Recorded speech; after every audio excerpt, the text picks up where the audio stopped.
I, 19, have my younger sister Calla, teen, living with me. Our dad and his wife had been married for 4 years. His wife had a very young daughter, Lacey. She's my stepsister. Her bio dad and family were never ever around. My dad and his wife passed away 3 months ago. Mine and Calla's mom passed away when we were younger. When CPS became involved because both were left orphans, I took my sister Calla. I was already working full-time since I skipped college, and I just about had what I needed to take care of my sister. They asked me about Lacey and I told them I just wanted to take my sister. Lacey was placed with her grandparents, my dad's in-laws. They became aware that Calla came to live with me and that I had been offered the chance to take their granddaughter and refused. Once they learned this, they asked me why and then pestered me about it for weeks.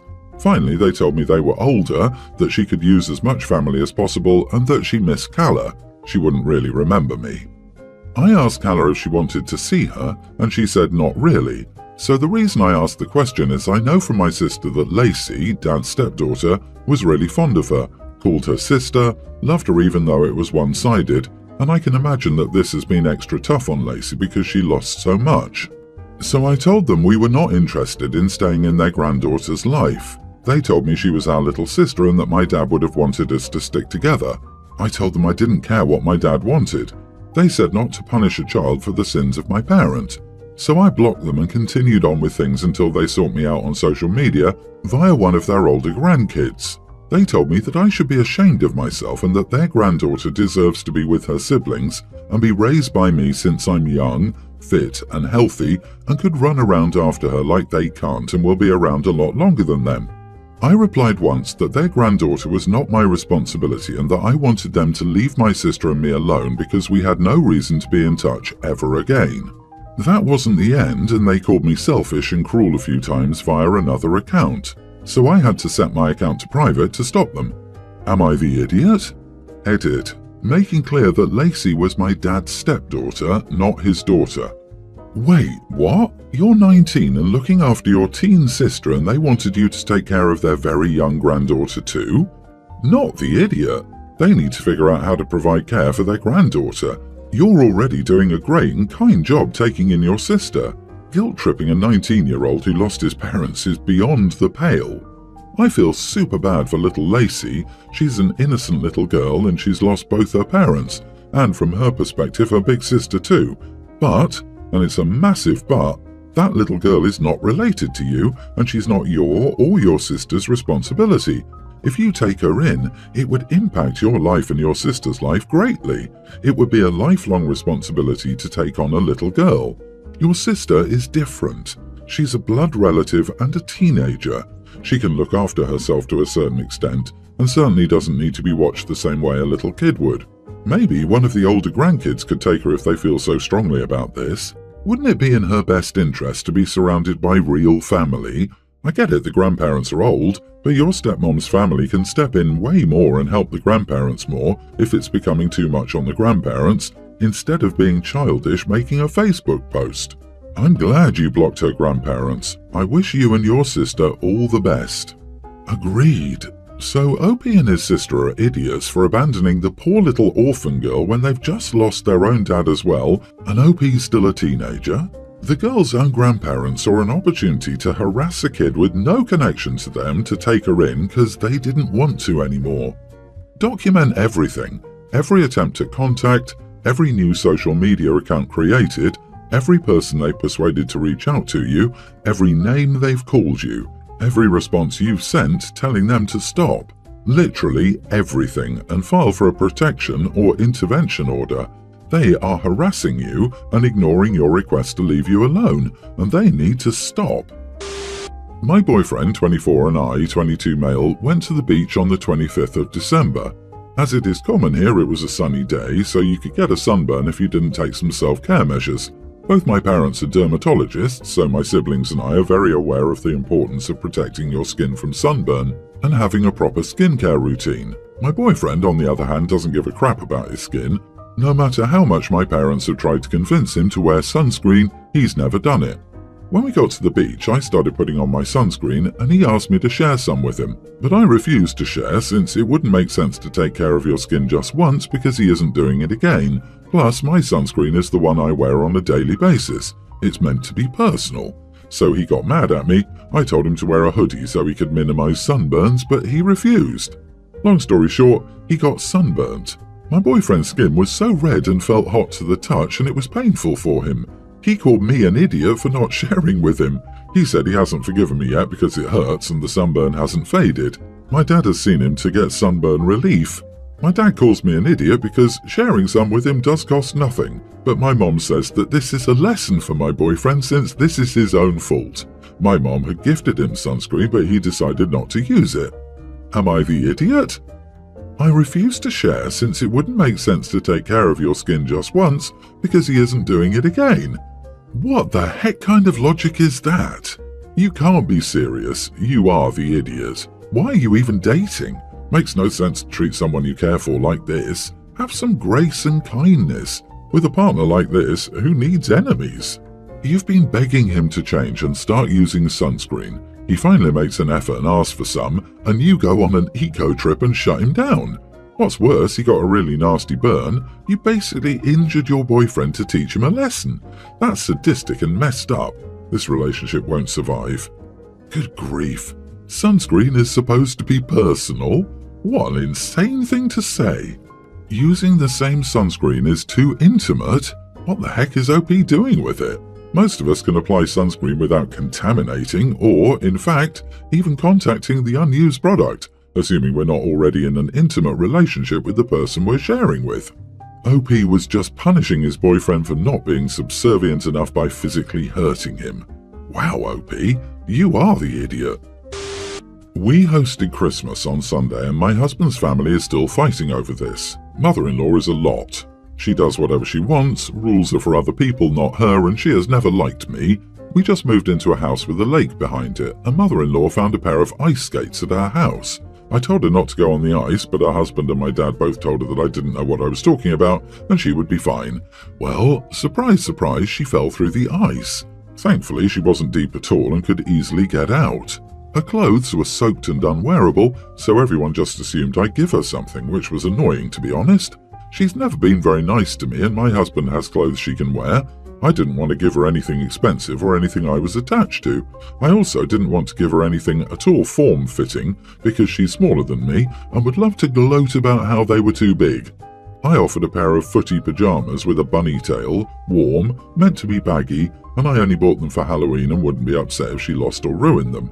Mother-in-law refused and demanded I let her go through my drawer. I told her that it was the pajamas or she could put her wet clothes back on. At this point, she still refused, and a few other family members began berating me and saying I was being extremely cruel. I'm possessive of my clothes and it's such a personal thing to me. Finally, mother-in-law said she would go home in wet clothes, which was ridiculous. It was freezing out and she weighs maybe 110 pounds and struggles to stay warm anyway. Her husband ended up having a pair of sweats in his car and his sister gave her a bathrobe she'd gotten for Christmas.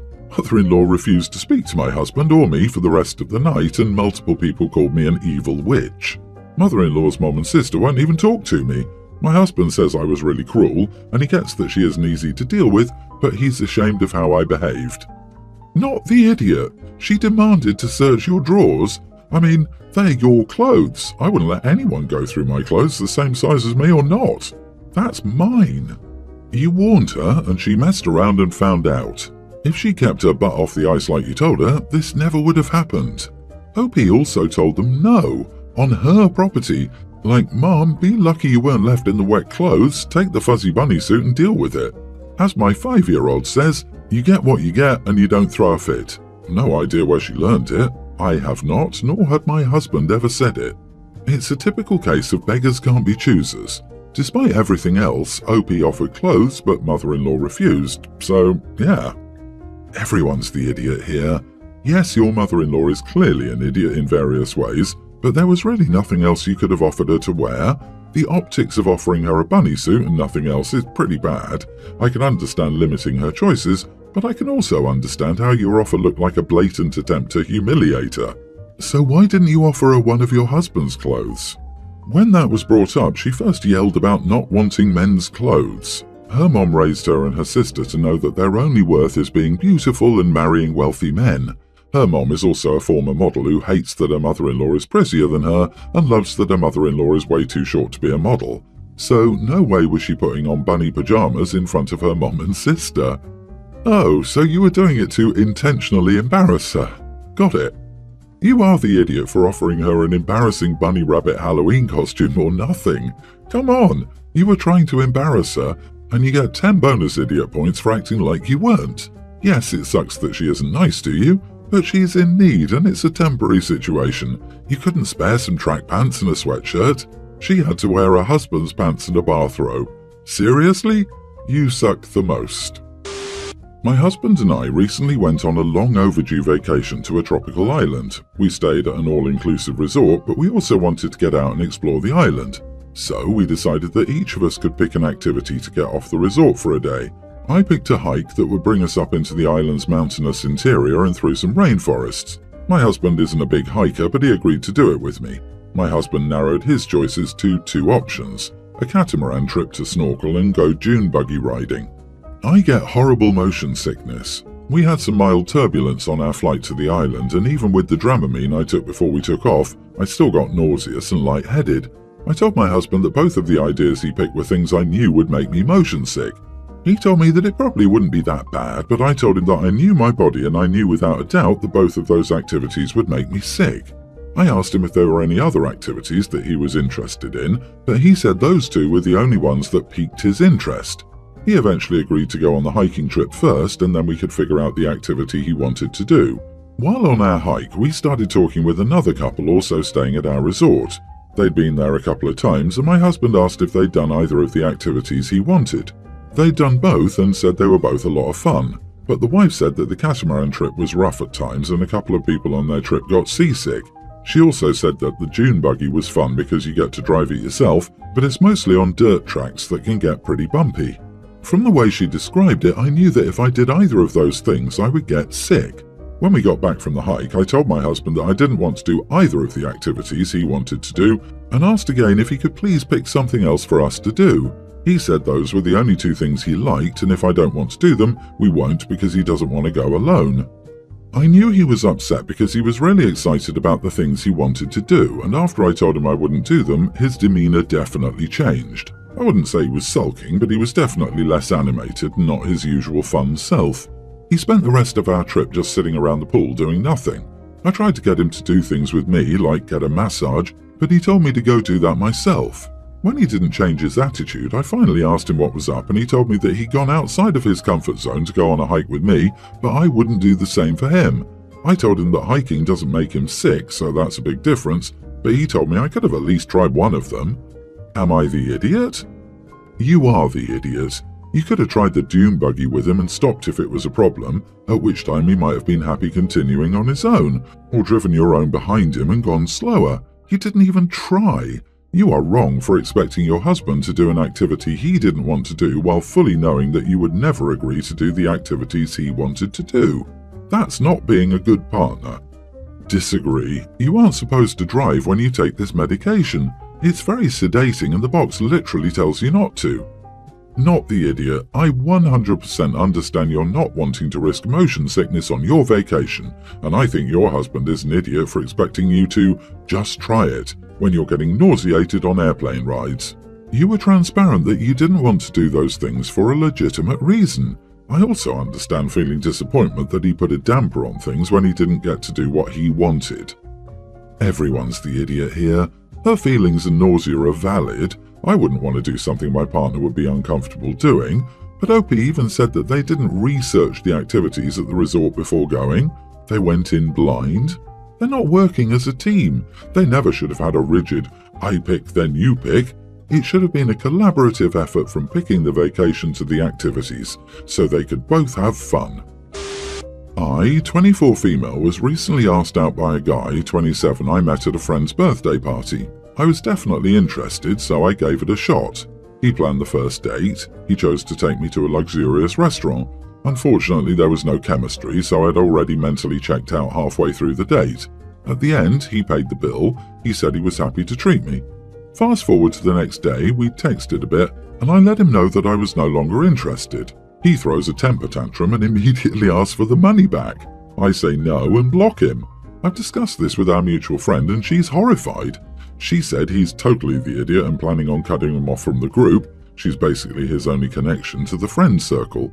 On the other hand, another female friend said I should have paid for my share instead of setting unrealistic expectations. Meanwhile, he started texting me from a different number and calling me all sorts of names. So, am I the idiot for not splitting the bill once I knew I wasn't interested anymore? Not the idiot, he asked you out. He chose the expensive restaurant. None of that was contingent on you guys having chemistry or a second date. First dates serve the purpose of seeing if there's chemistry. Sounds like you dodged a bullet anyways. What a nut job. One date and he's already displaying some troubling and stalkerish behaviours. Name-calling and calling from other numbers definitely crosses a line.